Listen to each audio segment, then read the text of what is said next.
Kevin Harvick buys the Ricky Bobby house. Ben Beshore is going to Legacy Motor Club. And we've got Kaulig Racing driver news once again. So let's get into it. Coming up next. New camera. The point was a little off, but there you go. There's the point.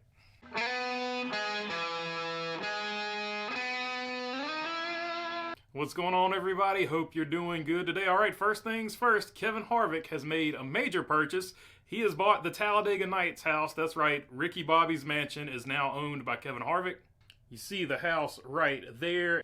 And it is reported by Jenna Martin of the Charlotte Business Journal that he paid $6.75 million for this house. Of course, that looks like a lot of money, but it originally went on the market for $10 million, so he kind of got a deal there. All things said and done, got it for a significantly lower price than it was originally listed for on the market.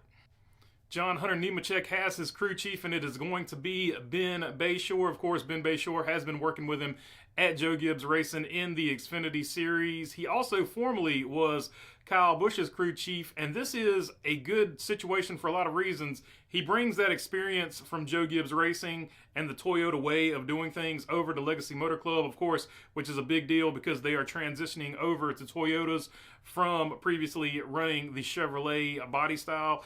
Also, they've already got the chemistry built in. It's not going to be sort of the same situation they had last year where you had like drivers coming in and out trying to work with Luke Lambert. Luke Lambert didn't have a solid driver after about, halfway, a little bit over halfway through the season. And not for nothing, being part of that JGR culture has worked for other teams. Of course, the most notable being Furniture Row. When they had that JGR alliance with JGR people in place, they were able to win a title with Martin Truex Jr. So looking up and up. I know they had a bad year this season. They didn't have factory support, but looking like an up year for them overall. That, of course, begs the question of where Luke Lambert will go. And for all the money in China, I'm thinking he's going to go over there with Noah Gragson to the 10 car, the Bass Pro Shops ride, allegedly. I think that's probably where he will end up, continue working with Noah Gragson. Because if you remember, yes, this year was a bad year. They didn't have factory support. He had to work with a bunch of different drivers. Noah didn't get off to the fastest start in the world, although he did get a top 12 with him. He did get a top 11 with, of course, Carson Hocevar as well. So, if you remember the Xfinity Series, though, they were really good. They had good chemistry there, so maybe they go over to SHR, a fresh start over there. Noah gets a little experience under his belt with this particular car. Maybe they get something going over there in the Xfinity Series. And if you remember Noah's career, as it's progressed throughout, he has always started off slow and then built up and got better and better. He wasn't the man in Xfinity when he first got there, but he learned the car, got better and better. So, the longer Noah Gragson stays in a car seems to be better for his particular style of learning the race car.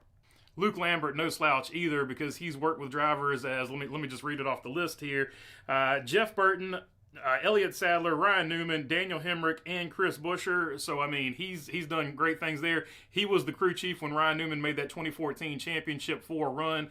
So, he knows what he's doing. He can get the job done. He just needs to be in the right situation. So, we'll see what happens. We'll see where he ends up. But I'm thinking SHR seems like a likely fit at this moment.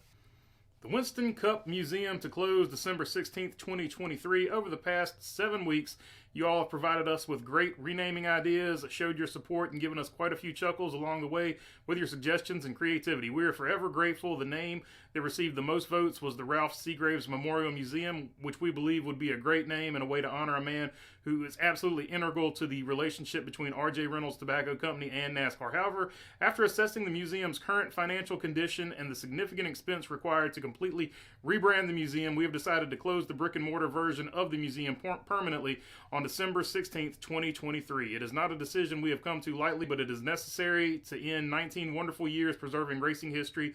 The end of the brick-and-mortar museum does not mean the end of preserving great racing history and stories, so stay tuned to learn about what our future plans and how we plan to move forward into 2024.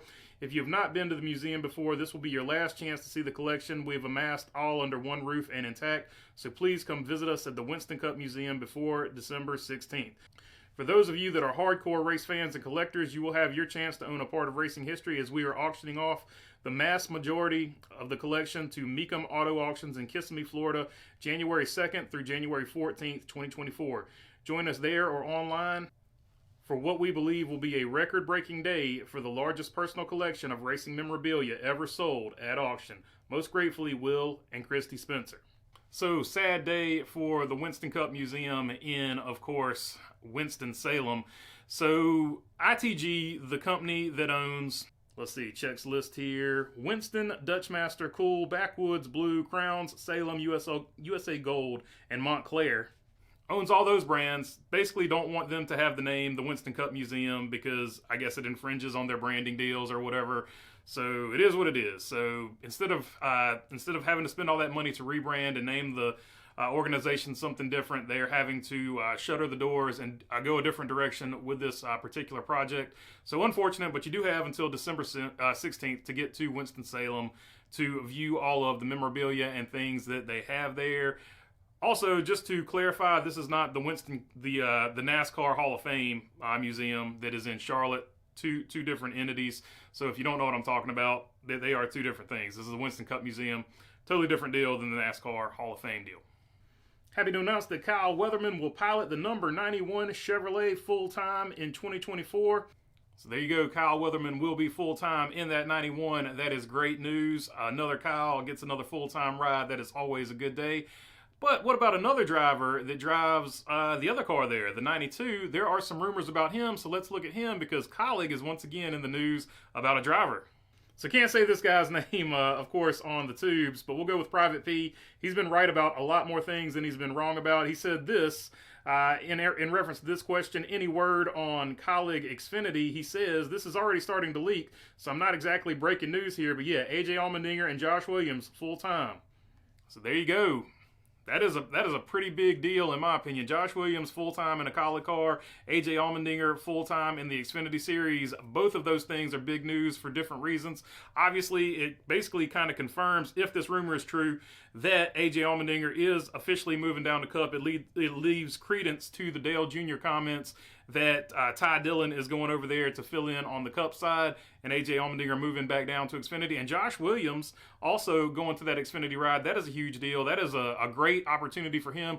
Kaulig has really, really good Xfinity Series equipment. They haven't quite put it together on the Cup side yet, but they have had some bright spots on the Cup side as well. But huge, huge news, and this immediately has to put Kaulig as a championship contender in the Xfinity Series.